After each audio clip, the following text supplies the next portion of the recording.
দুইজন medical student,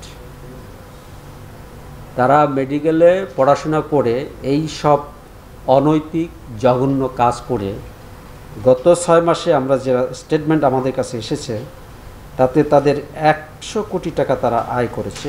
এই 100 কোটি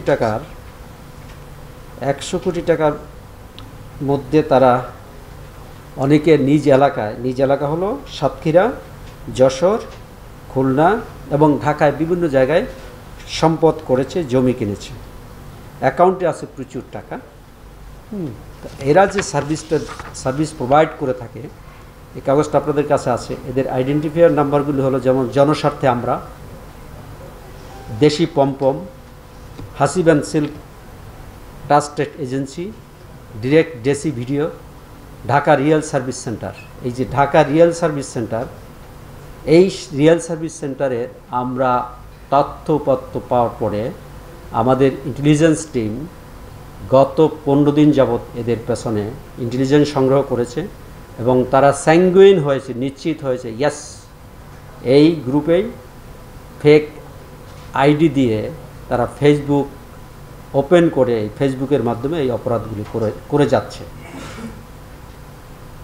রাফিস house enterprise, Bangladesh escort agency, international escort services, model and celebrity zone, Bangladesh escort service, এই সার্ভিসগুলির মাধ্যমে এরা কন্টিনিউয়াসলি আমাদের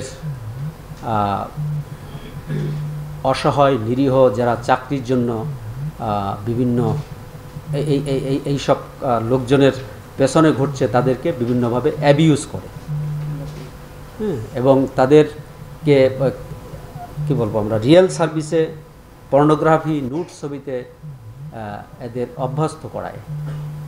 আর এই সার্ভিসগুলি যারা পেতে চায় তারা কন্টিনিউয়াসলি এই গ্রুপের সাথে যোগাযোগ রাখে এবং কখনো কখনো আমরা দেখেছি যে ওদের আমরা ইন্টারগেশন করে যেসব জিনিসগুলো পেয়েছি সেটা হচ্ছে যদি ক্যাম্প সার্ভিস দেয় সেই ক্ষেত্রে 10 মিনিটের জন্য 1200 থেকে 1500 টাকা ইত্যাদি ইত্যাদি, আর রিয়েল সার্ভিস 8000 থেকে অনেক যতটুকু আদায় করে নিতে পারে। এইভাবে তারা অবৈধভাবে ফ্রিল্যান্সিং একটি ভালো ব্যবসা, আমরা সাধুবাদ জানাই, এবং এর মাধ্যমে ফ্রিল্যান্সিংয়ের মাধ্যমে অনেকেই কিন্তু আন্তর্জাতিক পর্যায়ের বেশ সুনাম অর্জন করেছে, বেশ অ্যাওয়ার্ডও পেয়েছে।